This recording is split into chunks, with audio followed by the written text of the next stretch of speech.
ഒരു മതമാകുവതിന്നുരപ്പതെല്ലാവരുമിത് വാദികളാരും ഓർക്കുകയില്ല. പരമതവാദമൊഴിഞ്ഞ പണ്ഡിതന്മാരറിയും ഇതിൻ്റെ രഹസ്യമിങ്ങ ശേഷം. എന്ത് കൃത്യമായിട്ടാണ് കാര്യങ്ങൾ പറയുന്നതെന്നറിയോ? നോക്കൂ, ഒരു മതമാകുവതിന് ഉരപ്പതെല്ലാവരും. എല്ലാവരുടെ ഏർപ്പാട് എന്താണെന്നറിയോ? ഇവൻ്റെ മതത്തിലേക്ക് ആളെ കൂട്ടുക. ഇവനെ ആളെ കൂട്ടിക്കഴിഞ്ഞാൽ സ്വർഗത്തിൽ ഇരിപ്പുണ്ട്, കസേരയുണ്ട് എന്നാണ്. അതുകൊണ്ട് ഗുരുവിനോട് ചോദിച്ചിട്ടുള്ള ഒരു ചോദ്യമുണ്ട്. ഗുരുവിൻ്റെ ഈ ഉത്തരങ്ങൾ അത് അതായത് വിഗ്രഹങ്ങളെ തച്ചുടച്ച ഒരു സംഭവം, ക്ഷേത്രത്തെ ധ്വംസിച്ച, വിഗ്രഹാരാധന എതിരാണ് എന്ന് പറഞ്ഞുകൊണ്ട് ഒരു മതസ്ഥർ വിഗ്രഹത്തെ തച്ചുടച്ചു. അപ്പോൾ ഗുരുവിനോട് വന്നിട്ട് ശിഷ്യൻ ചോദിക്കുകയാണ്, ഗുരു, ശ്രീനാരായണ ഗുരുവിനോട്, വിഗ്രഹത്തെ തച്ചുടച്ചു. അപ്പോൾ അവർ പറയുന്നത് വിഗ്രഹാരാധന പാപമാണ് എന്നാണ്, വിഗ്രഹാരാധന തെറ്റാണ് എന്ന്. അപ്പോൾ അതുകൊണ്ട് വിഗ്രഹത്തെ തച്ചുടയ്ക്കാം എന്ന്. അപ്പോൾ ഗുരു ചോദിച്ചു, ഈ ആളുകളെ കൊല്ലുന്നതോ? ആളുകളെ കൊല്ലുന്നത് പാപം തന്നെയാണ്. അപ്പോൾ എന്താണ് ചെയ്യുക? അതിന് ഈശ്വരൻ ഇവൻ്റെ മരണശേഷം വിധി കൽപ്പിക്കുന്നു പറഞ്ഞു. മരണശേഷം ഇവൻ ചെയ്യുന്ന കർമ്മത്തിന് വിധി കൽപ്പിക്കും. എവിടെ? സ്വർഗത്തിലോ നരകത്തിലോ. അപ്പോൾ ഗുരു പറഞ്ഞു, ഈ വിഗ്രഹം ഉടച്ചുവല്ലോ, ഈ വിഗ്രഹം ഉടയ്ക്കുന്നവനെയും ആ വിഗ്രഹത്തിൻ്റെ ഈശ്വരൻ വിധി കൽപ്പിക്കുമെന്ന് പറയാം. അപ്പോൾ ഒരു ഈശ്വരൻ വിധി കൽപ്പിക്കുകയും വേറൊരു ഈശ്വരൻ വിധി കൽപ്പിക്കാതിരിക്കുകയും ചെയ്യുന്നുണ്ടോ? അത് പറഞ്ഞു കൊടുക്കുക. അങ്ങനെ അവനെ സമാശ്വസിപ്പിക്കുകയാണ്. അപ്പോൾ ഒരു ഈശ്വരൻ വിധി കൽപ്പിക്കുക, ഇത് നീ ചെയ്തത് ശരി, അത് തെറ്റ്. അതുകൊണ്ട് അന്തിമ വിധിയുണ്ട്. അതിവിടെയൊന്നുമല്ല. അതുകൊണ്ട് ഒരു സ്ഥലത്ത് നിനക്ക് അവിടെ എന്ത് കിട്ടും? അവിടെ ഈശ്വരൻ്റെ അടുത്ത് ഒരു സീറ്റ് ഉണ്ടെന്നാ. അപ്പോൾ ഒരു കൂട്ടരെ സംബന്ധിച്ച് അത് സത്യവും, നിങ്ങളിവിടെ കാണിക്കുന്നതൊക്കെയോ, എന്നിട്ട് പരിഹസിക്കാൻ മറ്റുള്ളവരോട് പറയാം, നിങ്ങൾക്കൊന്നും ഒരു ഗതിയും കിട്ടില്ല. അല്ല, നിങ്ങളുടെ ഗതി എവിടെയാ? ഞങ്ങളുടെ ഗതി മരണാനന്തരം ഗതിയാണ്. അതുകൊണ്ട് വളരെ രസമായിട്ടുള്ളൊരു തമാശയുണ്ട്. സ്വർഗത്തിലെത്തി രണ്ടുപേര്. അപ്പം അവർ സ്വർഗത്തിൽ ഇങ്ങനെ നടന്നു പോവുകയാണ്. ബുദ്ധശിഷ്യന്മാരാണ്. സ്വർഗത്തിലെത്തി. അപ്പം അവർ നടന്നു പോകുമ്പം അവിടെ കുറച്ച് ആളുകൾ ഇങ്ങനെ കൂടി നിൽക്കുന്ന ഒരു ഹോളുണ്ട്. അപ്പോൾ അതിൻ്റെ സൈഡിലൂടെ ഓരത്തുകൂടെയാണ് ഇവർ നടക്കുന്നത് അത്ര. അപ്പോൾ ഇവരെന്തോ സംശയിക്കുക, ആദ്യമായിട്ട് സ്വർഗത്തിലെത്തിയതാ, സ്വർഗത്തിൽ എന്തൊക്കെയുണ്ട് എന്നൊക്കെ ചോദിക്കുമ്പം ഇവർ രണ്ടുപേരും അതിലൊരാൾ പറയുക, ശബ്ദം ഉണ്ടാക്കണ്ട, കാരണം അവിടെ കുറച്ച് സ്വർഗത്തിലെത്തിയ ആളുകളുണ്ട്. അതായത് നിങ്ങൾ കുറേയൊക്കെ ചിന്തിച്ചോളണം, അവരറിയണ്ട നമ്മളിവിടെ വന്നത്, കാരണം അവർ ധരിക്കുന്നത് അവർക്ക് മാത്രമേ വരാൻ പറ്റുള്ളൂ എന്നാണ്. അതുകൊണ്ട് അവരെ വിഷമിപ്പിക്കേണ്ട എന്ന് പറയും. അതുകൊണ്ട് നമുക്ക് പതുക്കെ പോവാം. അപ്പം ചിലർ കരുതുന്നു ഞങ്ങൾ മാത്രമാണ് എന്ത് സ്വർഗത്തിൽ എത്തുന്നത്, മറ്റുള്ളവർക്ക് ആർക്കും സ്വർഗത്തിൽ എത്താൻ സാധ്യമല്ല. ഈ സങ്കല്പങ്ങളൊക്കെ തന്നെ, ഇത്തരം ചിന്തകളെയൊക്കെയാണ് ഗുരു ഇവിടെ വിചാരം ചെയ്യാൻ പറയുന്നത്. അതുകൊണ്ട് ഒരു മതമാകുവതിന് ഉരപ്പതെല്ലാവരും ഞങ്ങളുടെ മതത്തിലേക്ക് ആളെ കൂട്ടാൻ സ്വർഗത്തിലേക്ക് റിക്രൂട്ട്മെൻറ്റിന് കുറേ ആളുകൾ ഇറങ്ങിയിട്ടുണ്ട്. അവർ തെരുവിൽ നിൽക്കും, മൈക്ക് വയ്ക്കും, നിങ്ങൾക്ക് ബുക്ക്ലെറ്റ് തരും, ചെറിയ ചെറിയ ലഘുലേഖ തരും, ഇങ്ങനെയൊക്കെ ആയിട്ട് ആളുകൾ നടക്കുന്നുണ്ട്. ഇത് വാദികളാരും, ഈ ലക്ഷ്യം വാദികളാരും, വാദത്തിൽ ഏർപ്പെടുന്നവരാരും ഓർക്കില്ല. അപ്പോൾ ഓരോരുത്തരും എന്താ ചെയ്യുന്നത്? അവരവരുടെ സംഘടനയിലേക്ക് ആളെ കൂട്ടുകയാണ്. ആളെ കൂട്ടാൻ വേണ്ടിയിട്ട് ഇങ്ങനെ ശ്രമം നടത്തിക്കൊണ്ടിരിക്കുക. ഇത് ഓരോരുത്തരും ചെയ്യുന്നുണ്ട്, പക്ഷേ ഓരോരുത്തരും അതിനെക്കുറിച്ച് ഓർക്കുന്നില്ല എന്ന് പറയുന്നു. എന്നാൽ പരമതവാദമൊഴിഞ്ഞ പണ്ഡിതന്മാർ, അന്യമതങ്ങളെ ദ്വേഷിക്കാതിരിക്കുന്ന പണ്ഡിതന്മാർ എന്ന് പറഞ്ഞാൽ പണ്ഡ യസ്യ വിഷയ ആത്മബുദ്ധി തേഷാം പണ്ഡിതഃ. ആരാണോ ആത്മബുദ്ധിയുള്ളവൻ അവനാണ് പണ്ഡിതൻ. പണ്ഡിതൻ എന്ന് പറഞ്ഞാൽ ഭാഷാ പാണ്ഡിത്യമല്ല ഇവിടെ പറയുന്നത്, ഭാഷയെക്കുറിച്ചുള്ള അറിവല്ല, മറിച്ച് ആത്മാവിനെ അറിയുന്നവനെയാണ് പണ്ഡിതൻ എന്ന് പറയുന്നത്. അങ്ങനെയുള്ള പണ്ഡിതന്മാർ, ബ്രഹ്മനിഷ്ഠന്മാർ, സത്യാന്വേഷികൾ ഇങ്ങ് ഇതിൻ്റെ രഹസ്യം അശേഷം അറിയും. അവരാണ് ഈ രഹസ്യം അശേഷം ഒട്ടും ശേഷിക്കാതെ, അല്പം പോലും ഇല്ലാതെ പൂർണ്ണമായി അറിയുന്നവർ. പൂർണ്ണമായി അറിയുന്നവർ ഒരു കലഹത്തിനും പോവാറില്ല. അവർക്ക് അങ്ങനെ പോവില്ല, അവരുടെ അടുത്ത് അവർക്ക് അങ്ങനെ പോകേണ്ട ആവശ്യമില്ല. എത്രയോ ആളുകൾ ശ്രീനാരായണ ഗുരുദേവനെ സമീപിച്ചിട്ടുണ്ട്, മറ്റു മതസ്ഥർ. ശ്രീനാരായണ ഗുരുവിന് മുൻപുള്ള ഗുരുക്കന്മാരെയും സമീപിച്ചിട്ടുണ്ട് മറ്റു മതസ്ഥന്മാർ. ഒരാളോടും നീ മതം മാറണം, നിനക്ക് ഇന്നെന്ന ഇതൊക്കെ ചെയ്യാം എന്ന് പറഞ്ഞതായിട്ട് ഒരു തെളിവും ആരും ഇതുവരെ നിരത്തിയിട്ടില്ല, ഇപ്പോഴും നിരത്തുന്നില്ല. ശ്രീനാരായണ ഗുരുദേവനെ സമീപിച്ചിട്ടുണ്ട് മറ്റു മതസ്ഥർ. ശ്രീനാരായണ ഗുരുവിന് മുൻപുള്ള ഗുരുക്കന്മാരെയും സമീപിച്ചിട്ടുണ്ട് മറ്റു മതസ്ഥന്മാർ. ഒരാളോടും നീ മതം മാറണം, നിനക്ക് ഇന്നെന്ന ഇതൊക്കെ ചെയ്യാം എന്ന് പറഞ്ഞതായിട്ട് ഒരു തെളിവും ആരും ഇതുവരെ നിരത്തിയിട്ടില്ല, ഇപ്പോഴും നിരത്തുന്നില്ല. ഓരോരുത്തർ കൊണ്ടുപിടിച്ച് ശ്രമിക്കുക എങ്ങനെയെങ്കിലും ഒന്ന് അമ്പലത്തിൽ പോകാനും അതിനും ഇതിനുമൊക്കെ. പക്ഷേ ഇവിടെ ഒരു സംവിധാനമില്ല, കാരണം ഇതങ്ങനെയാണ്, ഇതിൻ്റെ രീതി. അതുകൊണ്ട് ഇത് പണ്ഡിതന്മാരറിയണം എന്ന് പറയുമ്പോൾ അവരെ സംബന്ധിച്ച് അവരാളെ കൂട്ടാൻ, അതിലേക്ക് താൻ അറിഞ്ഞ സത്യത്തെ അറിയാൻ വേണ്ടി അവർ പറയും, അത്രയേ ഉള്ളൂ. അല്ലാത്തതായിട്ടുള്ള യാതൊരു പ്രലോഭനങ്ങളോ ഒന്നും ആരും ചെയ്യില്ല എന്ന് പറയും. ഗുരുദേവൻ്റെയൊക്കെ ഇത് വായിച്ചു കഴിഞ്ഞാൽ നമുക്ക് കാണാം എല്ലാ മഹാത്മാക്കളുടെയും. ഇത് ഇവിടെ ഗുരു പറയുന്ന ഈ ഒരു കാര്യം വളരെ വളരെ കാലിക പ്രസക്തിയുള്ളതാണ്.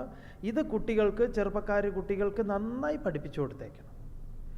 നമ്മൾ കഴിയുന്ന ലോകം ഒരു പ്രത്യേക ലോകമാണ്. ഇത് വേറെ പല ഇതിവിടെ ഒരു ഭാഗത്ത് നമ്മളിങ്ങനെ അതും ഇതുമൊക്കെ നോക്കും, മറുഭാഗത്ത് വന്നു കഴിഞ്ഞാൽ അശാന്തി അനുഭവിക്കുന്ന എത്രയോ കുടുംബങ്ങളെ അറിയാം. ഈ പൊല്ലാപ്പ്, ഈ ദർശനം ഉൾക്കൊള്ളാത്തത് കൊണ്ടാണ്. ഇത് ഉൾക്കൊണ്ട് കഴിഞ്ഞാൽ പിന്നെ ഒരു തലവേദനയില്ല.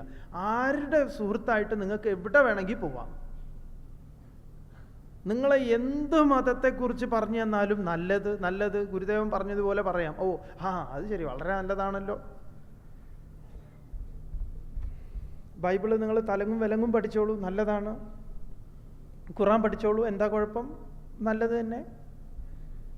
പക്ഷെ നിങ്ങളത് പഠിച്ചു കഴിഞ്ഞ് നിങ്ങൾ പേര് മാറ്റി, നിങ്ങൾ ഇതുവരെ ഉടുത്ത മുണ്ട് മാറി, പിന്നെ നിങ്ങൾ മീശ വടിച്ച് താടി വെച്ചു എന്നൊക്കെ പറയും. എന്തൊക്കെയോ ചിലത് പറ്റാത്തതുണ്ട്, അത് സമൂഹം പോലും അംഗീകരിക്കുന്നതല്ല.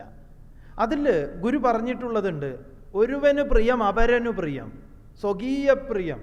അതായത് അവനവൻ ആത്മസുഖത്തിന് ആചരിക്കുന്നത് മുതൽ. കാരണം ഞാൻ സ്വീകരിക്കുന്നത് അപരന് കാണുമ്പം പോലും ദോഷം ഉണ്ടാവരുത്. അതുകൊണ്ടാണ് ജ്ഞാനികൾ ഈ കാര്യത്തിൽ ഇങ്ങനെ പറഞ്ഞിട്ടുള്ളത്. കാരണം അർജുനനും ഇത് അവതരിപ്പിക്കുന്നുണ്ട്, ഇതിൻ്റെ ദോഷങ്ങളെക്കുറിച്ച് വേറൊരു പ്രകാരത്തിൽ. അതുകൊണ്ട് നമ്മൾ വളരെ വളരെ നന്നായി അതിൻ്റെ അർഹിക്കുന്ന ഗൗരവത്തിൽ നാം ഇതിനെ ഉൾക്കൊള്ളണം. എന്നിട്ട് ഇതിനെ അതിവർത്തിക്കണം, അതിജീവിക്കണം. മതങ്ങളോട് ഏതഭിപ്രായത്തോട്. അതുകൊണ്ട് ഗുരു ചെയ്യുന്ന സ്വാതന്ത്ര്യം എന്ന് പറയുന്നത് ആ സ്വന്തം കാലിൽ നിൽക്കുക എന്നുള്ളതാണ്. ഒരുത്തൻ്റെ ഒന്നിനെയും ആശ്രയിക്കാതെ, നീ ആരുടെയും മുന്നിൽ കൊണ്ടുപോയി നിന്റെ ബുദ്ധിയെയും മനസ്സിനെയും പണയപ്പെടുത്താതെ നീ എല്ലാറ്റിനെയും, ഈ ലോകത്തെ സമഗ്രമായി ഉൾക്കൊള്ളും. എന്നിട്ട് നീ ജീവിക്കും സ്വതന്ത്രനായിട്ട്, നിവർന്നു. ഇതങ്ങനെയല്ല. ഇന്ന് നമ്മളെ ഭീഷണിപ്പെടുത്തണു. ഇനിയിപ്പോൾ തുടങ്ങുക ഈ തെരഞ്ഞെടുപ്പിൻ്റെ പിരിവ്. ഉദ്യോഗസ്ഥന്മാരെയൊക്കെ വന്ന് ഷീട്ട് എഴുതി അങ്ങോട്ട് കൊടുക്കുവേ. കൊടുത്തിട്ടില്ലേ പറയും, പിന്നെ നിങ്ങൾ അത്യാവശ്യം കൈക്കൂലിയൊക്കെ വാങ്ങുന്നത് ഞങ്ങൾക്കറിയാം, അതുകൊണ്ട് വേഗം തന്നേക്കൂ എന്ന് പറയും. പിന്നെ ഇനി ഇവർക്കും പേടിയാണ്, ഇത് എന്താ ഇനി ഇവരെന്ത് പൊല്ലാപ്പാ ചെയ്യുക. അതുകൊണ്ട് ചെറിയ തോതിലൊരു ബാർഗൈനിങ് ഒക്കെ നടത്തിയിട്ട് എന്തെങ്കിലും കൊടുക്കും. 25,000 ചോദിച്ചാൽ ഒരു 1000-ലോ 5000-ലോ ഒക്കെ നിർത്താൻ പറ്റുമോ എന്ന് നോക്കും. ഷീട്ട് എഴുതി അങ്ങോട്ട് തരും, ഇന്നതാണ്. പല്ലറ ഇല്ലറ കൈക്കൂലിയൊക്കെ മേടിക്കുന്നുണ്ടെങ്കിൽ പിന്നെ പറയും വേണ്ട, കൊടുത്തേ മതിയാകും. അപ്പം ഇതുപോലെ സമൂഹത്തിൽ പലതരത്തിലുള്ള, ഇപ്പം മതം എന്ന് പറയുമ്പോൾ അഭിപ്രായങ്ങൾ ഇത്തരത്തിലുള്ളത്, ഇത് തുടങ്ങി എല്ലാം തന്നെ അതിനെയൊക്കെ എങ്ങനെയാണ് നമ്മൾ അതിജീവിക്കേണ്ടത്? അപ്പോൾ ഒരു നിസ്സംഗനായ സാക്ഷിയായിട്ടുള്ള ഒരു ഭാവത്തെ ഗുരു നമ്മുടെ മുന്നിൽ അവതരിപ്പിക്കുകയാണ്. അപ്പം എല്ലാറ്റിനെയും നമ്മൾ നോക്കിക്കാണുക. ഒന്നിനോടും ഒരു കലഹത്തിനും പോണ്ട. ഞാനിത് ചെയ്യില്ല എന്ന് തീരുമാനിക്കാം, അത്ര തന്നെ. നമുക്ക് അരുതായിത്തതോ അല്ലെങ്കിൽ ഇങ്ങനെ എന്തെങ്കിലുമൊക്കെ തോന്നുന്നുണ്ടെങ്കിൽ ആത്മോപദേശ ശതകം ഓർക്കുക. അറിഞ്ഞമർന്നിടണം എന്ന് ഗുരു പറയുന്ന ആ ഒരു അറിഞ്ഞമർന്നിടൽ ചെയ്യാം. ഇനിയിപ്പോൾ ഇതിൻ്റെ പൊല്ലാപ്പാണ് ഇനി വരാൻ പോകുന്ന ഇലക്ഷൻ. അതിൻ്റെ ആര് ജയിക്കും ഇപ്പോഴേ തുടങ്ങി നമ്മൾ. അതിനു വേണ്ടി അടികൂടാൻ, അവർക്ക് വേണ്ടി അടികൂടാൻ ഒക്കെ അവസാനിപ്പിക്കാനാണ് പറയുന്നത്. രാഷ്ട്രീയം ഒരു ഇന്നത്തെ കേരളത്തെ സംബന്ധിച്ച് അതാണ് ഏറ്റവും തീവ്രമായിട്ടുള്ളത്. ആ ചിന്തയെ ഒഴിവാക്കാന്ന് പറയും. തുടർന്ന് തനുവിലമർന്ന ശരീരി തൻ്റെ സത്താതനുവിലതെൻ്റെത് ഇതെൻ്റെതെന്നു സർവം തനുതയൊഴിഞ്ഞു ധരിച്ചിടുന്നു സാക്ഷാൽ അനുഭവശാലികളാം ഇതോർക്കിലാരും. തനുതയൊഴിഞ്ഞു ധരിച്ചിടുന്നു സാക്ഷാൽ അനുഭവശാലികളാം ഇതോർക്കിലാരും. ഇവിടെ ഏത് മതത്തിൽപ്പെട്ട ആളാണെങ്കിലും ഏത് രാഷ്ട്രീയത്തിൽപ്പെട്ട ആളാണെങ്കിലും ആരോ ആകട്ടെ, പുരുഷനാകട്ടെ സ്ത്രീ ആകട്ടെ ആരോ ആകട്ടെ, ഗുരു അവനെ വിളിക്കുക, ക്ഷണിക്കുന്നു. എന്തിലേക്കാണ് ഗുരു ക്ഷണിക്കുന്നത്? ഗുരുവിൻ്റെ ഇൻവിറ്റേഷൻ ഇതിലാണ്. ഗുരു ഇവിടെ ഒരു ഇൻവിറ്റേഷൻ എഴുതി കൊടുക്കുക എല്ലാവർക്കും. സർവനാമ ശബ്ദത്തിൽ ഒരു ഇൻവിറ്റേഷൻ അങ്ങോട്ട് കൊടുക്കുക. എന്താ കൊടുക്കണത്? പറയണു, തനുവിലമർന്ന ശരീരി. തനു ശരീരം, അതിലമർന്നിട്ട് ഞാൻ ശരീരമാണ് എന്ന ബോധത്തോടു കൂടിയിട്ട് തൻ്റെ സത്ത, തൻ്റെ ശരിയായ സ്വരൂപം, സ്വഭാവത്തെ സ്വരൂപമായി തെറ്റിദ്ധരിച്ച്, അതായത് തനുവിൽ അമർന്ന ശരീരി തൻ്റെ സത്ത തനുവിൽ തൻ്റെ ആ യാഥാർത്ഥ്യം എന്തെന്നറിയാതെ ദേഹത്തിലാണെന്ന് തെറ്റിദ്ധരിച്ച് അതെൻ്റേത്, നേരത്തെ പറഞ്ഞല്ലോ, ഇത് എൻ്റേത് എന്ന് തുടങ്ങി, ഇതെൻ്റേത് അതെൻ്റേത്, തനുതയൊഴിഞ്ഞ്, അതിൽ തനുതയൊഴിഞ്ഞ് എന്ന് സർവം തനുതയൊഴിഞ്ഞ് എന്നിങ്ങനെയെല്ലാം ഏത് തനിക്ക് താനുമായി ബന്ധപ്പെടുത്തിക്കൊണ്ട് താൻ ഓരോന്നിനെയും ഇതെൻ്റേതെന്നോ അതെൻ്റേതോ എന്നോ ഒക്കെ പറഞ്ഞിട്ട് ധരിച്ചിടുന്നു. ഇവൻ ഇങ്ങനെയാണ് ഇതിനെ മനസ്സിലാക്കുന്നത്. നേരത്തെ ഈ ആശയം നമ്മൾ ചർച്ച ചെയ്തു.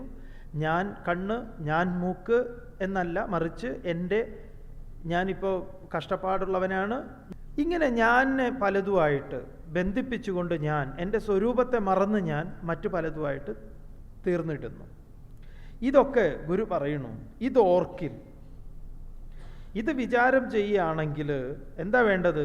ആരും ഏതൊരാളും സാക്ഷാൽ അനുഭവശാലികളാം, നേരിട്ട് ആത്മാനുഭവത്തിന് പാത്രീഭൂതരായിത്തീരും. ആരാണ് തീരുന്നത്? ഇതെല്ലാം തന്നെ ഈ കാണുന്ന നിങ്ങൾ. ഇവിടെ ഗുരു ഓരോരുത്തരോടും പറയണത്, നീ ആരാ? നീ ആരാ എന്ന് ചോദിച്ചു കഴിഞ്ഞാൽ ഗുരുവിന് കൃത്യ ഉത്തരം കിട്ടണം. നീ ഹിന്ദുവാണ് എന്ന് പറഞ്ഞാൽ കാണിക്കാൻ പറ്റുമോ? ക്രിസ്ത്യനാണ്, കമ്മ്യൂണിസ്റ്റാണ്, കോൺഗ്രസ് ആണ്, നീ ആര്? ശരിക്കും നീ ആര്? അപ്പം ഇവിടെ ഓരോരുത്തരോടും ഗുരുവിന് ചോദിക്കാനുള്ളത് അതാണ്. നീ ആരെന്നുള്ളതിന് ശരിക്കും ഉത്തരം കണ്ടെത്തൂ. ഇപ്പം ഈ ബോധത്തിൽ ആരോപിച്ചിട്ടുള്ള, ഇനി ഗുരു അതിനെ ഉദാഹരണങ്ങളെ കൊണ്ട് പറയാൻ പോവുകയാണ്. വൃക്ഷത്തിൽ എങ്ങനെ വള്ളി പൊതിഞ്ഞിരിക്കുന്നു എന്നുള്ളതിലേക്ക് വരാൻ പോവുകയാണ്. അതുകൊണ്ട് ഇതാണ് ഗുരുവിൻ്റെ ഇൻവിറ്റേഷൻ. എന്താണ്? എല്ലാവർക്കും, അതേത് മതസ്ഥനായാലും ഏത് രാഷ്ട്രീയക്കാരനായാലും ഏത് വർണ്ണവും ലിംഗവും ഒരു ഭേദവും ഇല്ലാതെ എല്ലാവരോടും പറയുന്നത് ഇതാണ്. ഇതിലേക്ക് വരൂ, ഇതിനെ ശ്രദ്ധിക്കൂ. തുടർന്ന് പറയണത് നോക്കൂ. എന്താ? അഖിലരും ആത്മസുഖത്തിനായി പ്രയത്നം സകലവുമിഞ്ഞു സദാ വിചെയ്തിടുന്നു. ജഗതിയിലും മതമേകമെന്നു ചിന്തിച്ചഖമണയാതകതാരമർത്തിടേണം. ജഗതിയിലും മതമേകമെന്ന് ചിന്തിച്ചഖമണയാതകതാരമർത്തിടേണം. ഒരു സ്വാത്മവിചാരം, സ്വരൂപത്തെക്കുറിച്ചുള്ള ഒരു വിചാരം ചെയ്യാൻ പറഞ്ഞു. അതെങ്ങനെയാണ്?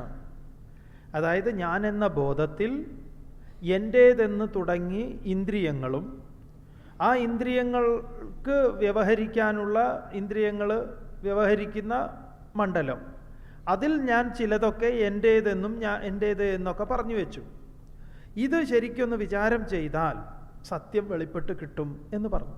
തുടർന്ന് പറയുകയാണ്, അഖിലരും ആത്മസുഖത്തിനായി പ്രയത്നം. അഖിലരും, ഈ വിശ്വത്തിലെല്ലാവരും ആത്മസുഖത്തിനായി എന്ന് പറഞ്ഞാൽ നമുക്ക് നമ്മുടെ സ്വരൂപം ശരിക്കും എന്താണ്? സുഖമാണ്. നാം ദുഃഖികളായിരുന്നു എങ്കിൽ, നമ്മുടെ സ്വരൂപം ദുഃഖരൂപത്തിലായിരുന്നു എങ്കിൽ നിദ്രയിൽ നമുക്ക് ആ ദുഃഖം തന്നെയായിരിക്കും ഫലം. നമുക്ക് നിദ്രയിൽ നമ്മുടെ അനുഭവം എന്താണ്? സുഖം അല്ലേ? നിദ്രയിൽ ആർക്കെങ്കിലും ദുഃഖമുണ്ടോ? ഉറക്കത്തിൽ അത് റോഡിൽ കിടന്നാൽ തന്നെ സുഖമല്ലേ? കാരണം അവിടെ അത് നമ്മുടെ സ്വരൂപമാണ് എന്ന് പറയാം. ദിവസവും നമ്മുടെ സ്വരൂപത്തെ കാണിച്ചു തരുന്ന ഒരു പ്രക്രിയയാണ് അത്. ആ നിദ്രയിൽ പ്രവേശിക്കുന്ന സമയത്താണ്, പിന്നീടുള്ള ഉണർച്ചയിലാണ് നമ്മുടെ ഇന്ദ്രിയങ്ങൾക്ക് മുഴുവൻ ശേഷി കിട്ടുന്നത്, വീണ്ടും കർമ്മം ചെയ്യാനുള്ള ശേഷി കിട്ടുന്നത്. അപ്പോൾ കർമ്മം ചെയ്യാനുള്ള ശേഷി തന്നെ നമുക്ക് ഇന്ദ്രിയങ്ങൾക്ക് വീണ്ടും ഇന്ദ്രിയങ്ങൾ ഓജസ്സും തേജസ്സും ഉള്ളതായി തീരുന്നത് തന്നെ ഈ നിദ്രയെ പ്രാപിക്കുന്നത് കൊണ്ടാണ്. 2 ദിവസം ഉറങ്ങിയിട്ടില്ലെങ്കിൽ നിങ്ങൾക്ക് ഒരു കർമ്മവും ചെയ്യാൻ പറ്റില്ല. 2 ദിവസം 3 ദിവസം ഉറങ്ങാതെ നിങ്ങൾ ഒരു ദിവസം വണ്ടിയെടുത്ത് ഓടിക്കാൻ നോക്കൂ, നിങ്ങൾ ഉറങ്ങിയിട്ട് എവിടെയെങ്കിലും ഇടിക്കും. ഓഫീസിൽ പോയിരുന്നാലും ഇങ്ങനെ തൂങ്ങും. കാരണം ജോലിയൊന്നും ചെയ്യാൻ പറ്റില്ല, നമുക്കിങ്ങനെ കണ്ണിങ്ങനെ അടഞ്ഞടഞ്ഞു പോകും. കാരണം ഇന്ദ്രിയങ്ങൾക്ക് ഓജസ്സും തേജസ്സും വരണമെങ്കിൽ നമുക്ക് നിദ്ര ആവശ്യമാണ്. ഇതുപോലെ ഈ രഹസ്യം അറിഞ്ഞു കഴിഞ്ഞാൽ പിന്നെ നമ്മുടെ സാധ്യത ഇതിലും വർദ്ധിക്കും. ഇപ്പം ഇത് ഉറക്കത്തും കൊണ്ട് കിട്ടുന്നതാണ്.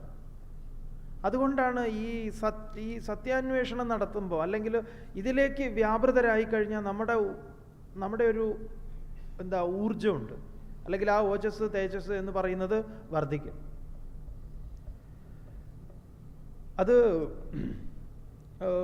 വാസിഷ്ഠത്തിൽ ഒരു രാജാവിൻ്റെ കഥ പറയുന്നുണ്ട്, ശിഖിധ്വജൻ്റെയും ചൂടാലയുടെയും. 2 പേരും ഗുരുവിൻ്റെ അടുത്ത് പോയിട്ട് ആത്മാന്വേഷണം നടത്തുമ്പോൾ ചൂടാല ശിഖിധ്വജൻ്റെ ഭാര്യയാണ്. ഈ ചൂടാലയ്ക്ക് തേജസ്സൊക്കെ അങ്ങനെ കൂടിക്കൂടി വരുമ്പം ശിഖിധ്വജൻ, വാസിഷ്ഠത്തിൽ ശരിക്കും ഇങ്ങനെ തന്നെയാണ് പറയുന്നത്, നീ എന്ത് സൗന്ദര്യവർദ്ധക വസ്തുക്കളാണ് ഉപയോഗിക്കുന്നതെന്നാണ് ചോദിക്കുന്നത്. പറഞ്ഞാൽ ഇന്നത്തെ ഭാഷയിൽ പറഞ്ഞാൽ ഏത് ബ്യൂട്ടി പാർലറിലാണ് നീ പോണത്? നിന്നെ കാണാൻ നല്ല അഴകുണ്ടല്ലോ, പഴയതിനേക്കാൾ നീ തേജസ്സുറ്റതായിട്ടിരിക്കുന്നല്ലോ, എന്താ അതിൻ്റെ രഹസ്യം എന്ന് തന്നെ ശിഖിധ്വജൻ ചോദിക്കുന്നു. അപ്പോൾ ചൂടാല പറയും, ഞാൻ മെഡിറ്റേറ്റ് ചെയ്യുന്നുണ്ട്, ഞാൻ ധ്യാനിക്കുന്നു, ഞാൻ സ്വരൂപത്തെ ധ്യാനിക്കുന്നു.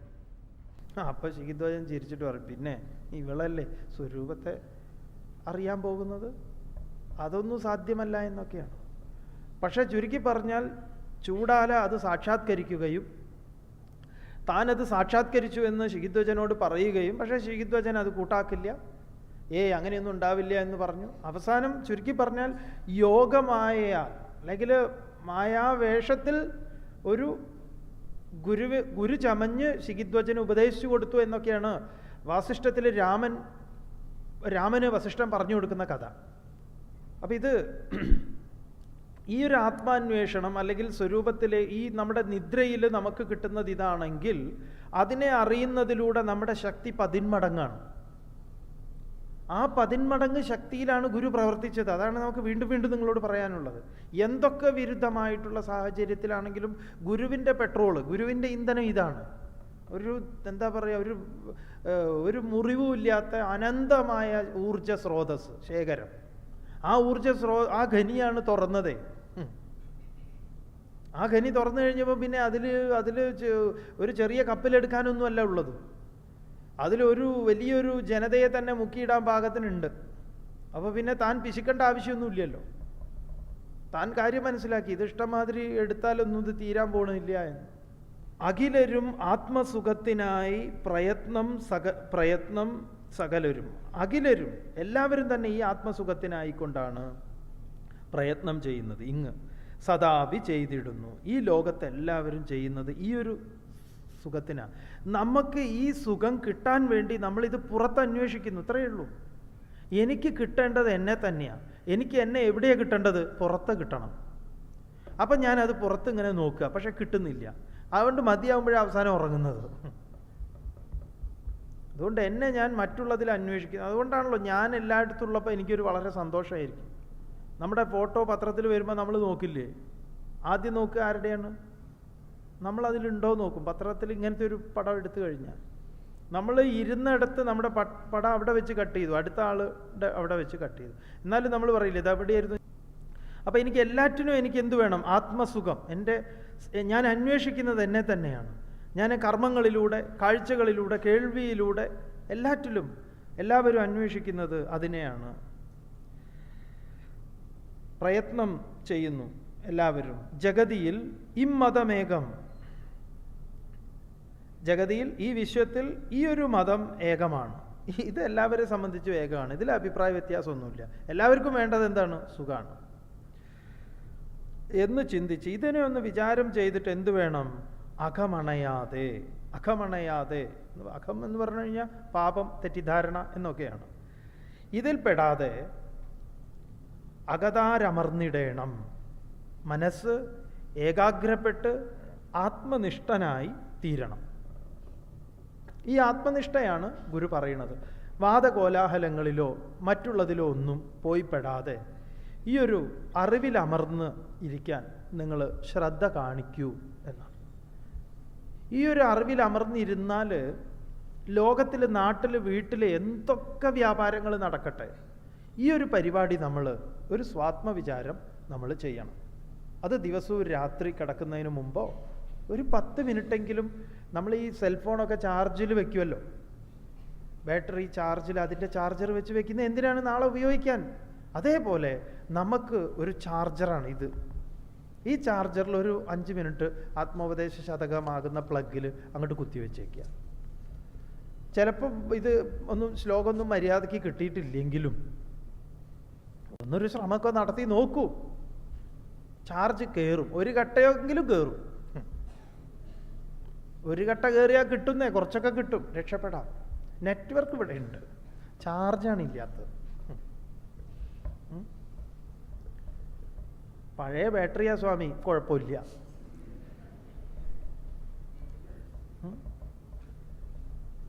അതൊന്നും ഒരു വിഷയമല്ല. ബാറ്ററി ഉണ്ടല്ലോ, അതുണ്ട്.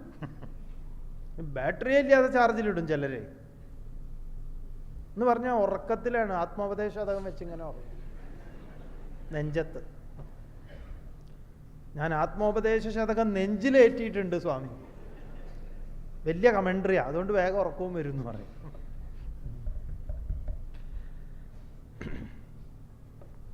ഹൃദയത്തിൽ, തലമണ്ടയ്ക്കകത്തേക്ക്, കരചരണങ്ങളിലേക്ക് അതിന് വരാൻ സാധിക്കട്ടെ. വരുന്ന ശ്ലോകങ്ങൾ വളരെ വളരെ ഹൃദ്യങ്ങളായിട്ടുള്ള, എന്താ പറയുക, അങ്ങനെ കേൾക്കുമ്പം കരച്ചിൽ വരുന്ന ശ്ലോകങ്ങളൊക്കെ ഉണ്ട്. എന്തുകൊണ്ട് കരച്ചിൽ വരും എന്ന് പറഞ്ഞു കഴിഞ്ഞാൽ ഇതൊന്നും കേൾക്കാതെ നമ്മുടെ സഹോദരങ്ങൾ ഇങ്ങനെ പോയില്ലേ എന്ന് ഓർക്കുമ്പോഴേ.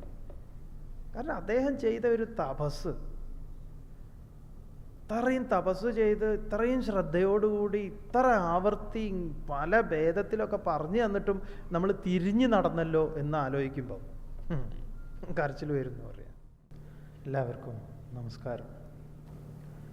ആത്മോപദേശ ശതകത്തിൽ ശ്രീനാരായണ ഗുരുദേവൻ സത്യാന്വേഷണത്തിന് പ്രേരിപ്പിക്കുകയും ഒപ്പം ആ സത്യത്തെ അന്വേഷിക്കുന്നതിനും അതെങ്ങനെ അന്വേഷിക്കണം, തുടർന്ന് ആ സത്യസാക്ഷാത്കാരം അതെത്ര അനായാസേന സാധ്യമാണ് എന്ന് നമുക്ക് ബോധിപ്പിച്ചുകൊണ്ടിരിക്കുക. ഈ ബോധിപ്പിക്കുന്നതിൻ്റെ ഇടയിൽ വേദാന്തത്തിലെ ഗഹനങ്ങളായിട്ടുള്ള അവതരണ ശൈലിയിൽ നിന്ന് ഒന്ന് മാറി എന്ന് പറഞ്ഞു കഴിഞ്ഞാൽ ലളിതമാക്കുന്നതിന് വേണ്ടി മാറി ഗുരു അതിനെ അങ്ങേയറ്റം ലാളിത്യമാർന്ന രീതിയിൽ അവതരിപ്പിക്കുകയും ഒപ്പം ചില സ്ഥലങ്ങളിൽ നമുക്ക് ഒരു ഗഹനത അല്ലെങ്കിൽ ഒരു പിടികിട്ടായിക ചിലപ്പോൾ തോന്നിയേക്കാം. ഇന്നലെ ഇതിൽ 1-2 ശ്ലോകങ്ങൾ വ്യക്തമായില്ല എന്ന് പറഞ്ഞു. ശാസ്ത്രം അധികാരി ഭേദത്തിനനുസരിച്ചാണ് ഉപദേശിക്കുക. അധികാരി ഭേദം എന്ന് പറയുന്നത് ശിഷ്യന്മാർ പല തട്ടിലാണ് നിലകൊള്ളുന്നത്, അവരുടെ മാനസികാവസ്ഥ. അപ്പോൾ ഓരോരുത്തർക്ക് അത് എങ്ങനെയാണ് എളുപ്പം സ്വായത്തമാക്കാൻ സാധിക്കുന്നത്, അതിനനുസരിച്ച് ഗുരു ഇങ്ങനെ പറഞ്ഞുകൊണ്ടിരിക്കും, ഗുരുക്കന്മാർ അങ്ങനെയാണ്. അപ്പോൾ ഈ ആത്മോപദേശ ശതകത്തിൽ വേണമെങ്കിൽ ഗുരുവിനെ ഒരു ശ്ലോകം കൊണ്ട് നിർത്താം, ഒരു ശ്ലോകം കൊണ്ട് നിർത്തിയാൽ മതിയാവില്ല എന്ന് പറയാം. ഇതിൽ 100 ശ്ലോകങ്ങൾ അവതരിപ്പിക്കുന്നുണ്ട്. ആത്മോപദേശ ശതകത്തിൻ്റെ പൂർണ്ണമായ രചനയിൽ 118ഓളം ശ്ലോകങ്ങൾ, 118ഓ 116ഓ ശ്ലോകങ്ങൾ ഉണ്ടായിരുന്നു എന്നാണ് കേട്ടിട്ടുള്ളത്. അന്ന് ഇതിന് ആത്മോപദേശ ശതകം എന്നായിരുന്നില്ല പേര്. ഗുരു ആത്മബോധം എന്നായിരുന്നു ഇതിന് പേരിട്ടത് അത്രേ, ആത്മബോധം. പിന്നീടാണ് ഗുരു തന്നെ ഇതിനെ പുസ്തകത്തിലേക്ക് ആക്കിയിട്ടുള്ളതിനെ നോക്കുകയും അതിനെ അടുക്കാക്കി ഒന്നുകൂടെ എല്ലാം ചിട്ടപ്പെടുത്തി മനോഹരമാക്കി 100 ശ്ലോകങ്ങളാക്കി തീർത്തത്. അതിൽ ചില ആവർത്തനം ഉള്ളതിനെയൊക്കെ ഗുരു തന്നെ മാറ്റി എന്ന് പറയാം. അങ്ങനെ 100 ശതകത്തിൽ അത് എത്തിച്ചു എന്നാണ് കേട്ടിട്ടുള്ളത്. അപ്പം ഈ 100 ശ്ലോകങ്ങൾ താനിങ്ങനെ അവതരിപ്പിക്കുന്ന സമയത്ത് ഇപ്പം നമുക്കറിയാം, ആത്മോപദേശ ശതകത്തിലെ പല ശ്ലോകങ്ങളും പലരും ഉദാഹരിക്കാറുണ്ട്, പലരെയും സ്വാധീനിച്ചിട്ടുള്ളത്. ഭഗവത്ഗീത ഇതുപോലെ 701 ശ്ലോകത്തിൽ അർജുനൻ്റെ കുറേ ചോദ്യങ്ങളും ബാക്കി ഭഗവാന്റെ ഉത്തരങ്ങളും എടുത്തു കഴിഞ്ഞാൽ അതിൽ എല്ലാ ശ്ലോകങ്ങളും ഭഗവാൻ പറഞ്ഞിട്ടുള്ളത് എല്ലാവരെയും സ്വാധീനിച്ചോളണമെന്നില്ല. എന്നാലും ഓരോരുത്തർക്കും ഓരോന്ന് പ്രചോദനമായി, അല്ലെങ്കിൽ ഈ സത്യം ഗ്രഹിക്കുന്നതിന് എളുപ്പമായിട്ട് തീരും. അപ്പം പറഞ്ഞു വന്നത്, പല വിധത്തിലുള്ള അധികാരികളെ ഉദ്ദേശിച്ചുകൊണ്ട് തന്നെയാണ് ഗുരു ഇത് പറഞ്ഞത്. അപ്പം നമുക്ക് ചില സംശയങ്ങൾ ഉണ്ടാകുന്നത് എന്താണ് എന്നാണെങ്കിൽ, ചിലയിടത്ത് നമുക്ക് ഒരു വ്യക്തത, ഒരു ക്ലാരിറ്റിയുടെ കുറവ് തോന്നിയേക്കാം. കാരണം അത് ഒന്നുകൂടെ വിശദീകരിക്കേണ്ടതുണ്ടല്ലോ, അല്ലെങ്കിൽ അത് മനസ്സിലായില്ലല്ലോ. എന്തുകൊണ്ട് അങ്ങനെ വരുന്നു? 100 ശ്ലോകവും അല്ലെങ്കിൽ ഇതുവരെ നമ്മൾ ഇവിടെ ചർച്ച ചെയ്തുകൊണ്ടിരിക്കുന്ന എല്ലാ ശ്ലോകങ്ങളും നമുക്കതിൻ്റെ ആ പൂർണ്ണഭാവത്തോടുകൂടി മനസ്സിലാക്കാനുള്ള നമ്മുടെ ജിജ്ഞാസ തന്നെയാണ് അത് പോരാ എന്ന് തോന്നുന്നത്. നല്ലത് തന്നെയാണത്. അപ്പൊ ഗുരു ഇവിടെ അവതരിപ്പിച്ചിട്ടുള്ള സമ, അന്യ, വിഷമ, വിശേഷ, വിഷമം, വിശേഷ, ഇതാണ് ഒന്നിങ്ങോട്ട് പിടികിട്ടാനുള്ളത്. സ്വാമി ഇനി ദയവ് ഇത് പറയണ്ട, അത് മുന്നോട്ട് പോയിക്കോട്ടെ, ഞങ്ങൾക്കത് മനസ്സിലായി എന്ന് ചിലർക്ക് തോന്നുന്നുണ്ടാവും. വേദാന്തത്തിൽ ഒരു ചില സാങ്കേതിക ശബ്ദങ്ങളും അതുപോലെ തന്നെ ചില രീതിയുണ്ട്. അതിനവർ ലക്ഷണം എന്ന് പറയും. അപ്പൊ ഗുരു അത്തരത്തിലുള്ള ലക്ഷണത്തെ അവതരിപ്പിച്ചിരിക്കുക. അതായത് വളരെ സിമ്പിളായിട്ടാണ് ഇതിനെ അവതരിപ്പിച്ചിട്ടുള്ളത്. നമ്മളോട് പറയാണ്, ഇത് കുടം, ഇത് ഇന്നത് എന്ന് പറയുന്നതിലെ ഇത് ഒരു പൊതുവായിട്ടുള്ള ഒന്നാണ്. കുടം എന്നത്, പടം എന്നതൊക്കെ വിശേഷം. അപ്പം ഇതിൽ ഇതെന്നത് പൊതുവായിട്ട് എല്ലാറ്റിലും ഉള്ളത് തന്നെയാണ്. ആ ഇത് തന്നെയാണ് എല്ലാറ്റിനെയും ഉണ്ടാക്കി കാണിക്കുന്നത്, പെരുപ്പിക്കുന്നത്. അതുകൊണ്ട് അതിനെ അറിയണം. എങ്ങനെ അറിയണം? അതിലാണ് ഇതെല്ലാം ആവിർഭവിക്കുന്നത് എന്നറിയണം. അതിനുവേണ്ടി ചില ഉദാഹരണങ്ങൾ പറഞ്ഞു എന്നേ ഉള്ളൂ. അപ്പം അതിനെ എങ്ങനെ മനസ്സിലാക്കാം എന്നാണെങ്കിൽ, ഈ വേദാന്ത ശാസ്ത്രത്തിൽ ഇത്തരത്തിലുള്ള ചർച്ചകൾ നടക്കുമ്പം ഈ അധികാരികൾക്ക് വേണ്ടിയിട്ട് അവർ പറയും, 3 ലക്ഷണങ്ങളെ പറയുന്നുണ്ട്. ജഹൽ ലക്ഷണം, അജഹ ലക്ഷണം, ജഹാജഹൽ ലക്ഷണം, അല്ലെങ്കിൽ ഭാഗത്യാഗ ലക്ഷണം. ഇത് അതിലും കീറാമുട്ടിയാണല്ലോ സ്വാമി. അതന്നെയാണ് പറഞ്ഞത്. ഈ വലിയ കീറാമുട്ടിയാണ് ഗുരു വളരെ ലളിതമാക്കിയത്. ഇനി നിങ്ങൾക്ക് വലിയ കീറാമുട്ടി വേണമെങ്കിൽ അത് തരാം എന്ന് പറയാം. അപ്പം അതിൽ ആദ്യത്തെ ലക്ഷണമായിട്ട് അവർ പറയും ശോണോ ധാവതി. ശോണോ ധാവതി എന്ന് പറഞ്ഞാൽ ഇതാ, വെളുപ്പ് അല്ലെങ്കിൽ ചുവപ്പ് ഓടുന്നു. അതെന്താ അത് ചുവപ്പ് ഓടുക എന്ന് പറഞ്ഞാൽ? അതായത് നിങ്ങൾ നിങ്ങൾ വീട്ടിലേക്ക് വരുന്ന സമയത്ത് വീട്ടിൽ മകൻ അല്ലെങ്കിൽ മകള് TV കണ്ടുകൊണ്ടിരിക്കുക.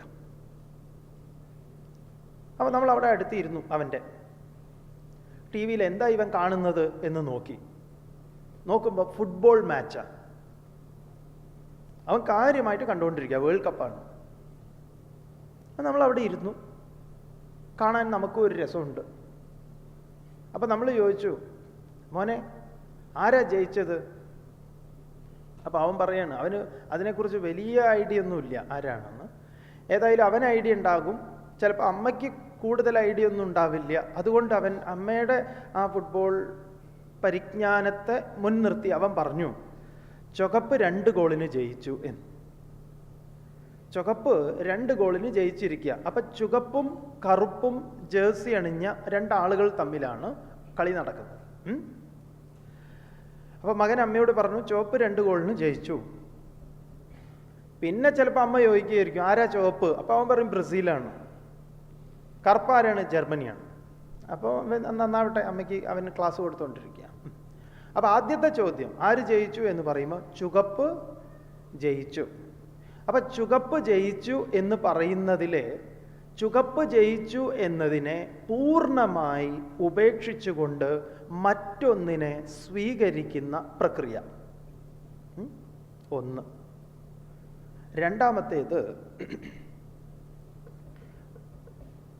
രണ്ടാമത്തേതിന് പറയും ഗംഗായാം ഘോഷഃ. പഴയ പ്രയോഗമാണ്. ഗംഗയിൽ വീട്. എവിടെയാ വീട്? ഗംഗയിൽ. ഗംഗയിലോ?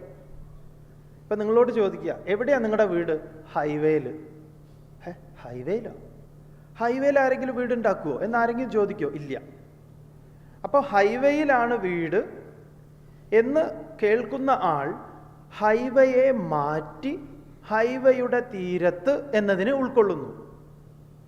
ഒന്നിൽ പൂർണ്ണമായി മാറ്റി മറ്റൊന്നിനെ സ്വീകരിക്കുന്നു. ഇവിടെ ഒരു ഭാഗത്തെ മാറ്റി മറുഭാഗത്തെ സ്വീകരിക്കുന്നു. മനസ്സിലായോ? ഹൈവേയിലാണ് വീട്, ജംഗ്ഷനിലാണ് വീട് എന്ന് പറഞ്ഞാൽ ജംഗ്ഷനിൽ എങ്ങനെ വീടുണ്ടാവും? ഗംഗായാം ഘോഷ എന്ന് പറഞ്ഞാൽ ഗംഗയിലാണ് വീട് എന്ന് പറഞ്ഞാൽ ഗംഗയുടെ തീരത്താണ് എന്നേ ഉള്ളൂ. അപ്പോൾ ഭാഗികമായി ചിലതിനെ മാറ്റി ചിലതിനെ സ്വീകരിക്കുന്നു. ഇനി അടുത്തത് സ്വയം ദേവദത്ത എന്നതാണ് അടുത്ത ലക്ഷണം. ഈ ദേവദത്തൻ, ദേവദത്തനാണ് ഈ ദേവദത്തൻ. ദേവദത്തൻ എന്ന് പറഞ്ഞ ഒരാളുടെ പേര്. അവനാണ് ഇവൻ. അപ്പം ആ ദേവദത്തൻ എന്ന് പറഞ്ഞാൽ ഇപ്പം നമ്മൾ പറയില്ലേ നിനക്ക് ആളെ മനസ്സിലായോ? ആരെ? അതാ അയാളെ? ഇല്ല, അയാൾക്കാണ് ഇന്ന് സ്വീകരണം കൊടുക്കുന്നത്, അയാളാണ് അവാർഡ് മേടിച്ചത്. അതെയോ? ഇത് നമ്മുടെ ഇയാൾ തന്നെ. അതേന്ന് നിങ്ങൾക്ക് മനസ്സിലായില്ലേ ആളാരാന്ന്? നമ്മുടെ മൂക്കുന്ന് ഒലിപ്പിച്ച് ഇതിലേ നടന്നില്ലേ ഇന്നാളുടെ മോൻ. അവനോ? ഇവൻ? അതെ. ആ ദേശത്ത് ആ കാലത്ത്. അപ്പോൾ ഒരു ദേശം ഒരു കാലം. ഇതാ ഈ ദേശത്ത് ഈ നിൽക്കുന്നവൻ സഹ അയം ദേവദത്ത, അവൻ ഇവൻ. ഇങ്ങനെ ഈ സത്യത്തെക്കുറിച്ച് പറയുമ്പം ആചാര്യന്മാർ ഈ രീതിയെ പറഞ്ഞിട്ടുണ്ട്. ഇത് നമ്മുടെ വ്യവഹാര രീതിയാണ്. അതിൽ ഇത് കൂടം അത് കൂടം എന്നൊക്കെ പറയുന്നുണ്ടല്ലോ. അതുകൊണ്ട് ഈ വേദാന്ത ചർച്ച ഭയങ്കര രസമാണ്. ഇതിങ്ങനെ തലയ്ക്ക് പിടിക്കണം. ഇത് നമ്മുടെ തലയ്ക്ക് പിടിച്ചത് മുഴുവൻ കുറ്റം പറയല്ലേ വേറെ ഓരോ ചർച്ചയിലാണ്. നീ അറിഞ്ഞില്ലേ? ഇല്ല. അല്ല, അവള് പോയി. ആരുടെ കൂടെ? ഒരുത്തൻ്റെ കൂടെ. അല്ല, അപ്പോൾ വേറൊരുത്തൻ്റെ കൂടെ അല്ലേ ഇങ്ങോട്ട് വന്ന്? അതേന്ന് അവനെ ഒഴിവാക്കി അവളിപ്പം എൻ്റെ കൂടെ പോയില്ലേ? എന്നാ നീ ഇങ്ങോട്ട് ഇരി, ഞാൻ ചായ തിളപ്പിക്കട്ടെ. ഇതിലാണ് നമ്മളിങ്ങനെ നമുക്ക് ലയം ഹരം. അപ്പം ഇത് അന്യ സമ വിഷമ എന്നൊക്കെ പറഞ്ഞാൽ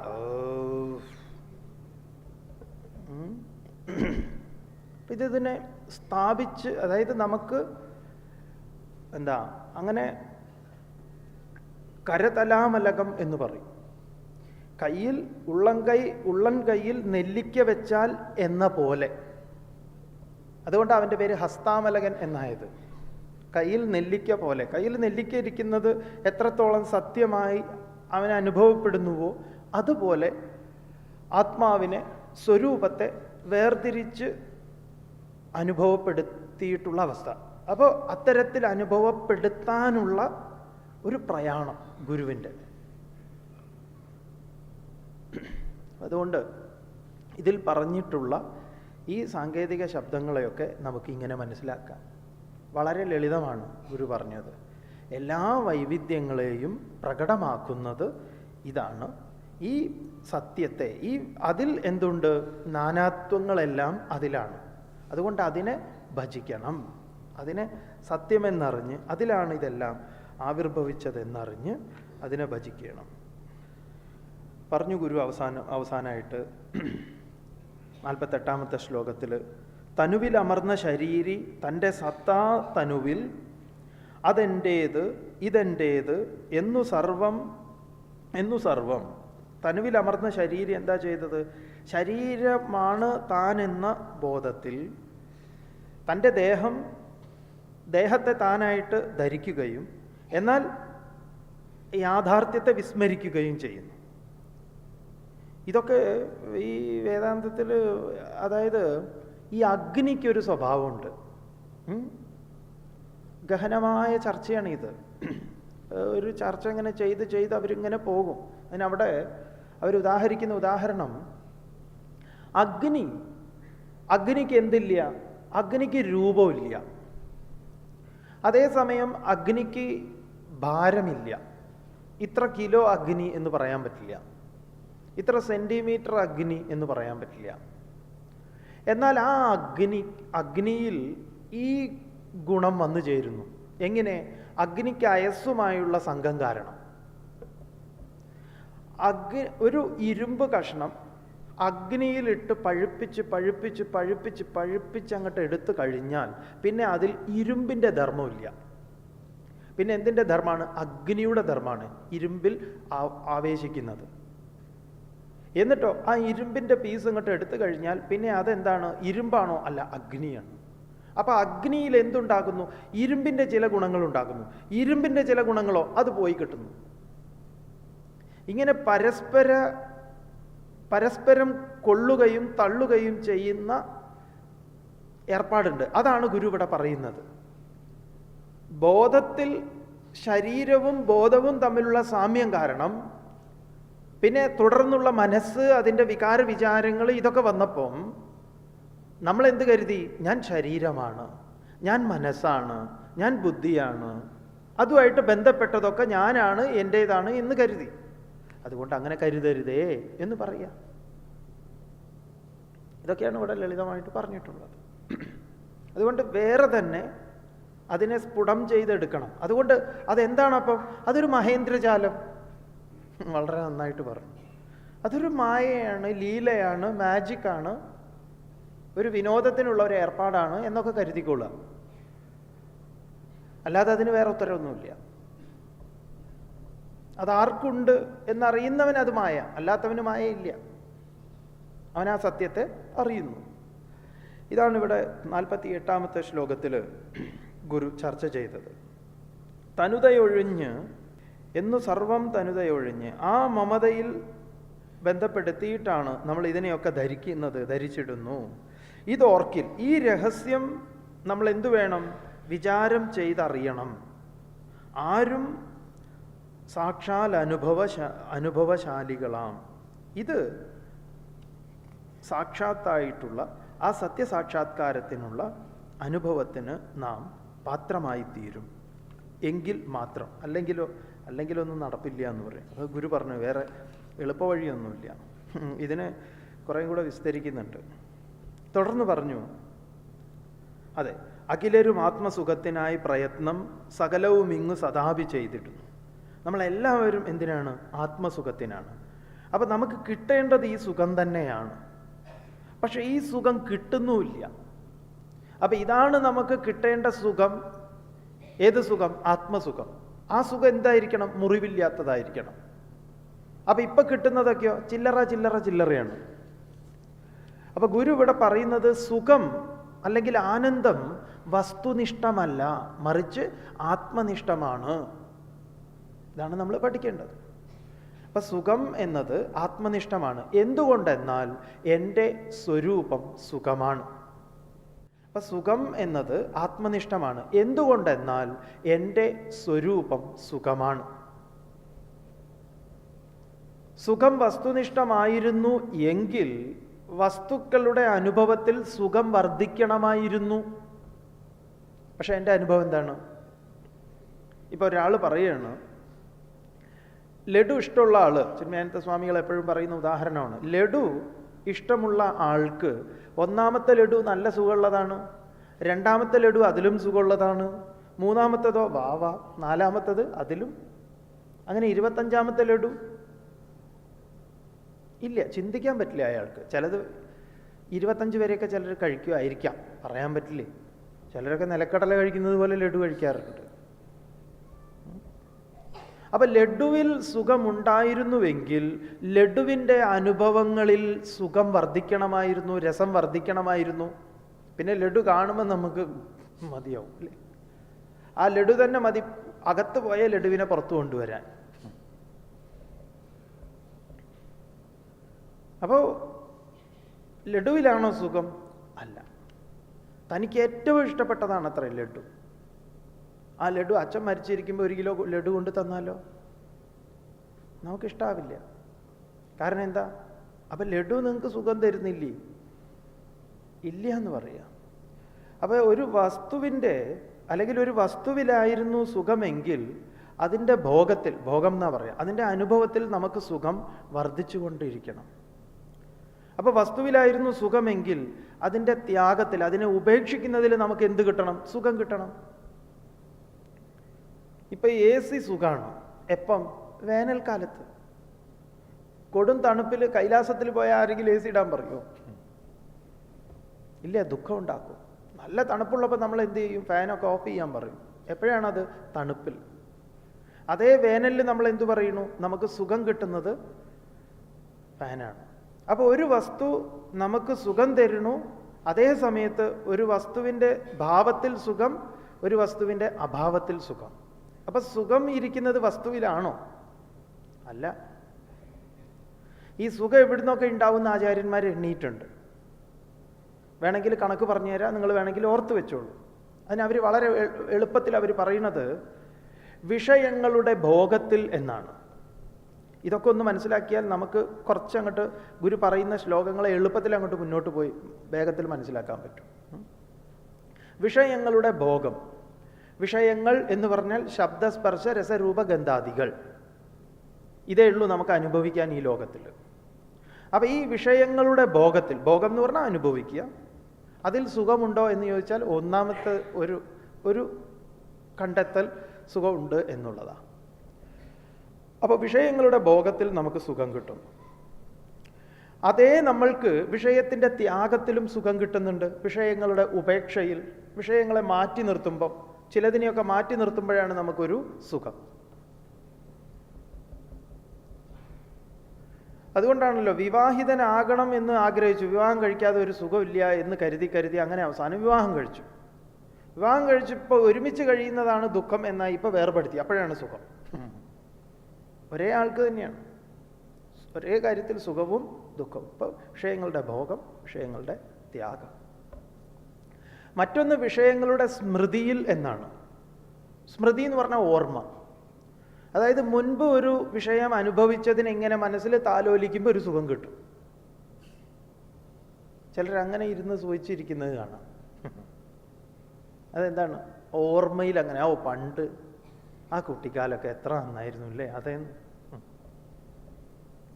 അപ്പം അതിനെ ഓർത്ത് നമ്മളങ്ങനെ, അത് ഓർക്കുക എന്ന് പറഞ്ഞാൽ ഒരു സുഖമായിട്ടുള്ള ഏർപ്പാടാണ്. അപ്പോൾ വിഷയസ്മൃതിയിൽ സുഖമുണ്ടോ? സുഖമുണ്ട്.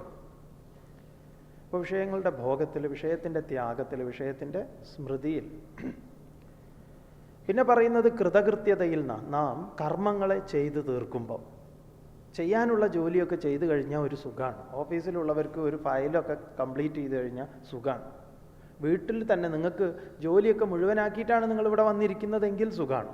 അതല്ല അവിടെ ആകെ നാടൻ ഭാഷയിൽ അലമ്പാണ് എങ്കിൽ ഇവിടെ ഇരിക്കുമ്പോഴും തോന്നും ഇനി അവർ വന്ന് കണ്ടാൽ മോശമല്ലേ, എന്താ ഇപ്പം അങ്ങനെ തോന്നും. അപ്പോൾ ചെയ്യാനുള്ളതെല്ലാം ചെയ്തു കഴിഞ്ഞു. ഇപ്പോൾ കുട്ടികൾക്ക് പഠിക്കാനുള്ളത് മുഴുവൻ പഠിച്ചു, ക്വസ്റ്റ്യൻ എങ്ങനെ വേണമെങ്കിൽ വരട്ടെ എന്ന മട്ടിലിരിക്കുകയാണെങ്കിലോ ഒരു സുഖമാണ്. ഇതെന്തെങ്കിലുമൊക്കെ ബാക്കിയുണ്ടെങ്കിലോ ഒരു അസ്വസ്ഥതയാണ്. അപ്പം കൃതകൃത്യതയിൽ എന്ന് പറയും, കർമ്മങ്ങളുടെ പൂർത്തീകരണത്തിൽ. അപ്പോൾ വിഷയത്തിൻ്റെ ഭോഗം, വിഷയത്തിൻ്റെ ത്യാഗം, വിഷയത്തിൻ്റെ സ്മൃതി, കൃതകൃത്യത. പിന്നെ പറയുന്നത് ആത്മാവിഷ്കാരത്തിൽ എന്നാണ്. ആത്മാവിഷ്കാരം എന്ന് പറഞ്ഞാൽ തന്നെ ആവിഷ്കരിക്കുന്നതിലൂടെ, തന്നെ ആവിഷ്കരിക്കുകയും തൻ്റെ ആവിഷ്കാരത്തെ മറ്റൊരാൾ അംഗീകരിക്കുകയും പ്രോത്സാഹിപ്പിക്കുകയും ചെയ്യുന്ന സമയത്ത് തനിക്കൊരു സുഖം. എന്ന് പറഞ്ഞാൽ പാട്ടൊക്കെ പാടി നന്നായിട്ടുണ്ട് കേട്ടോ, നല്ല, അത് കേൾക്കുമ്പോൾ ഒരു സുഖമാണ് അല്ലേ. അയ്യോ ഇനി മേലിൽ നിങ്ങൾ പാടരുത് എന്ന് പറഞ്ഞാലോ അവർക്ക് അസൂയയാണെന്നാണ് തോന്നുന്നത് അല്ലേ. അപ്പോൾ നമ്മുടെ എന്തെങ്കിലുമൊക്കെ നമ്മളെ ഒന്ന് പ്രോത്സാഹിപ്പിച്ചാൽ, നന്നായിട്ടുണ്ട് ഡ്രസ്സ്, എവിടുന്ന് മേടിച്ചു ഇത് എന്ന് പറഞ്ഞാൽ ഓ താങ്ക് യു എന്ന് പറയും അല്ലേ. അപ്പോൾ ആത്മാവിഷ്കാരത്തിൽ നമ്മളെ പുറത്തേക്ക് കാണിക്കുന്ന സമയത്ത് അത് പല വിധത്തിൽ, നമ്മൾ ഡ്രോയിങ് ചെയ്യുന്നു, നമ്മൾ പാടുന്നു, നമ്മൾ സംസാരിക്കുന്നു, നമ്മൾ പാചകം ചെയ്യുന്നു, നമ്മുടെ കഴിവുകളെ മറ്റൊരാൾ അംഗീകരിക്കുമ്പോൾ നമുക്കൊരു സുഖമാണ്. ആത്മാവിഷ്കാരം ഇവിടെയൊക്കെ സുഖം കിട്ടുന്നുണ്ട്. പിന്നെ പറയുന്നത് പരജന സേവനത്തിൽ സുഖമുണ്ടെന്ന. ഈ യജ്ഞം ഇവിടെ ആസൂത്രണം ചെയ്ത് എന്തായാലും അത് നടന്ന് കാണുമ്പം ഓരോരുത്തർ പറയുമ്പം ഇതിൻ്റെ സംഘാടകർക്കൊരു സുഖം.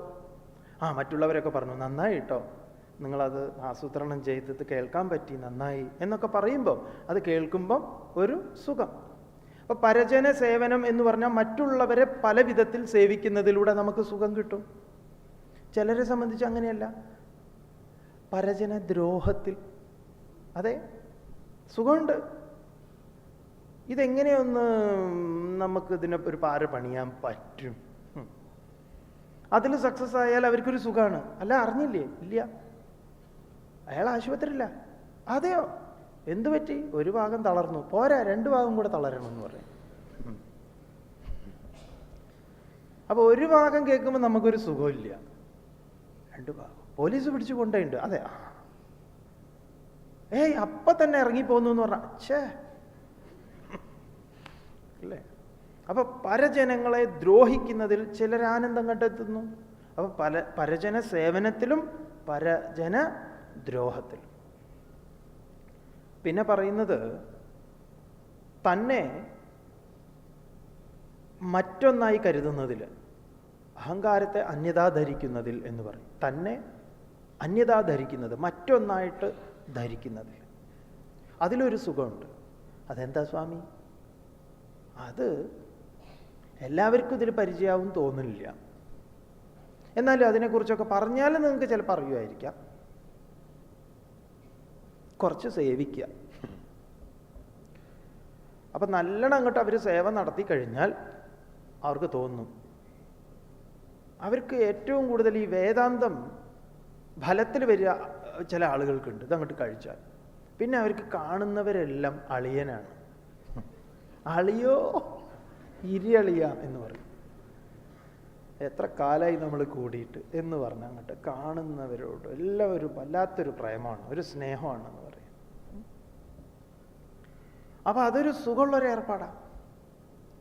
ഇങ്ങനെ തന്നെ കൃത്രിമമായി ലഹരി പദാർത്ഥങ്ങളുടെ ഉപയോഗത്തിലൂടെ തന്നെ മറ്റൊരു ഭാവത്തിലേക്ക് വീഴ്ത്തുക, തൻ്റെ മനോബുദ്ധികളെ മറ്റൊന്നിനെ അടിമപ്പെടുത്തുക. എന്തിനാ ഇത്? ഒരു സുഖമാണ്. അപ്പം ഇവിടെയൊക്കെ നമുക്ക് സുഖം കിട്ടുന്നു എന്നാണ്. ചിലരെ കണക്കെടുത്തു കഴിഞ്ഞാൽ ഇവിടുന്നൊക്കെ ഓരോരുത്തരുടെ കണക്കെടുപ്പിൽ നമുക്കിങ്ങനെ കിട്ടും സുഖം. ഇങ്ങനെയൊക്കെ കണക്കെടുത്തിട്ടുള്ള എല്ലാവരെയും വിളിച്ചിരുത്തിയിട്ട് ഇനി ചോദ്യം ചോദിക്കാനുള്ളത് ഇതാണ്: സുഖം വസ്തുനിഷ്ഠമോ ആത്മനിഷ്ഠമോ? വസ്തുനിഷ്ഠമായിരുന്നുവെങ്കിൽ ഈ വസ്തുക്കളുടെയൊക്കെ ഉപയോഗത്തിൽ നമുക്ക് എന്തു തോന്നണം? സുഖം വർദ്ധിക്കണം. പക്ഷേ നമ്മുടെ അനുഭവം എന്താണ്? മറിച്ചാണ്. അപ്പോൾ വസ്തുക്കളിലാണ് സുഖമെങ്കിൽ, അല്ലെങ്കിൽ ഭൗതിക പദാർത്ഥങ്ങളിലാണ്, ബാഹ്യമായ മറ്റു പലതിലുമാണ് സുഖമെങ്കിൽ, ഇതിൻ്റെ പൂർണ്ണ അഭാവത്തിൽ നമ്മുടെ അനുഭവം എന്താണ്? നിദ്രയിൽ സുഖാണല്ലോ. അതെങ്ങനെ? അതെ, ഈ വസ്തുക്കളൊന്നുമില്ല, വസ്തുക്കളുടെ ഭോഗവുമില്ല, വസ്തുക്കളുടെ ത്യാഗവുമില്ല, പിന്നെയോ പരിപൂർണ അഭാവം, വസ്തുക്കൾ പൂർണ്ണമായി വിട്ടു നിൽക്കുന്ന അവസ്ഥയാണ് നിദ്ര. അവിടെ എന്താ നമ്മുടെ അനുഭവം? സുഖം. അപ്പം സുഖം വസ്തുനിഷ്ഠമല്ല, മറിച്ച് ആത്മനിഷ്ഠമാണ്. ഞാനാണ് സുഖത്തിൻ്റെ കേന്ദ്രം, ഞാനാണ് ആനന്ദത്തിൻ്റെ കേന്ദ്രം, അല്ലാതെ പദാർത്ഥങ്ങളല്ല. ഈ പദാർത്ഥങ്ങൾക്കൊന്നും തന്നെ എനിക്ക് സുഖം നൽകാൻ, സന്തോഷം നൽകാൻ, ആനന്ദം നൽകാൻ സാധ്യമല്ല.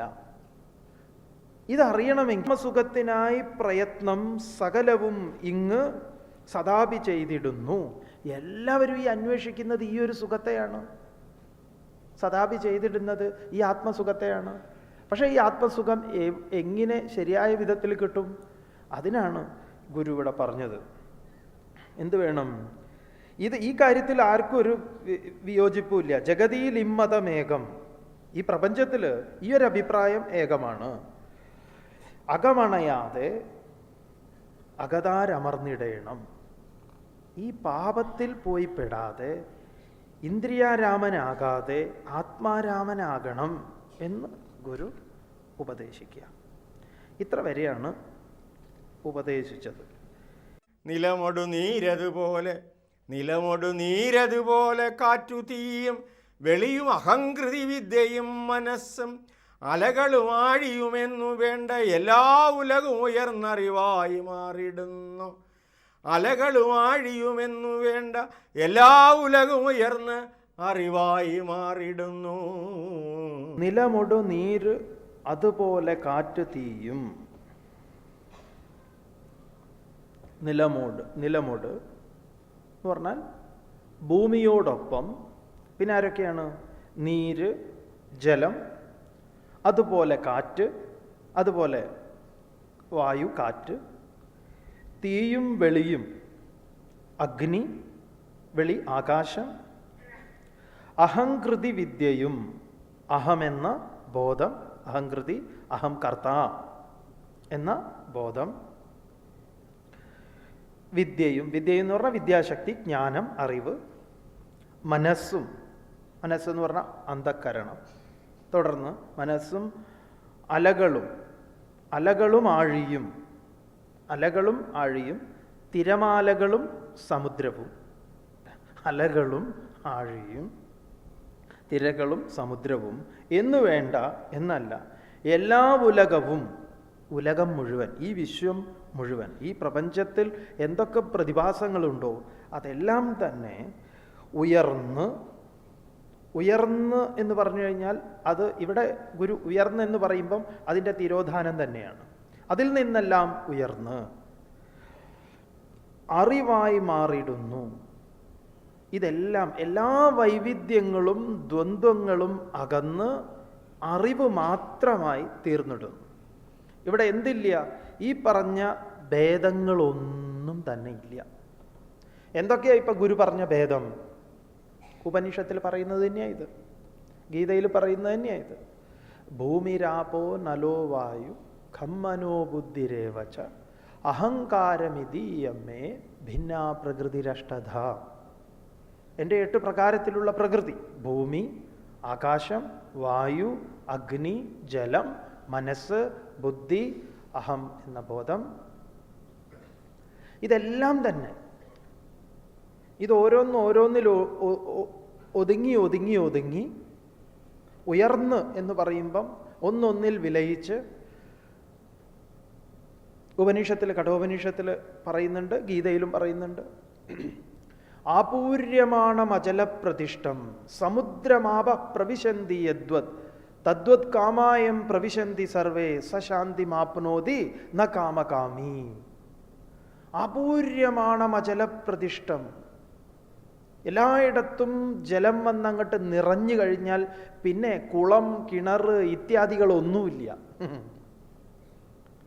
പിന്നെ എല്ലാ കാമനകളും അതിലങ്ങനെ അമർന്ന് നിൽക്കുക. അത് മാത്രമേ ഉള്ളൂ. ഒരു വലിയ വെള്ളപ്പൊക്കം വന്നു കഴിഞ്ഞാൽ പിന്നെ അവിടെ ഒന്നും കാണില്ല എന്നൊരവസ്ഥയാണ് അറിവ്. എല്ലായിടത്തും ജലം വന്നങ്ങോട്ട് നിറഞ്ഞു കഴിഞ്ഞാൽ പിന്നെ കുളം, കിണർ ഇത്യാദികളൊന്നുമില്ല. പിന്നെ എല്ലാ കാമനകളും അറ്റ് അതിലങ്ങനെ അമർന്ന് നിൽക്കുക. അത് മാത്രമേ ഉള്ളൂ. ഒരു വലിയ വെള്ളപ്പൊക്കം വന്നു കഴിഞ്ഞാൽ പിന്നെ അവിടെ ഒന്നും കാണില്ല എന്നൊരവസ്ഥയാണ് അറിവ്. എല്ലാ ഭേദങ്ങളും ആഴിയും തിരയും കാറ്റും ആഴവും പോലെ ഞങ്ങളും മായയും നിൻ മഹിമയും നീയുമെന്നുള്ളിലാകണം. പിന്നെ അവിടെ ഒന്നുമില്ല എന്ന് പറയും. എല്ലാ ഭേദങ്ങളും അറ്റും. അപ്പം ഇവിടെ ആ ഭേദങ്ങളെ മുഴുവൻ അസ്തമിപ്പിക്കണം.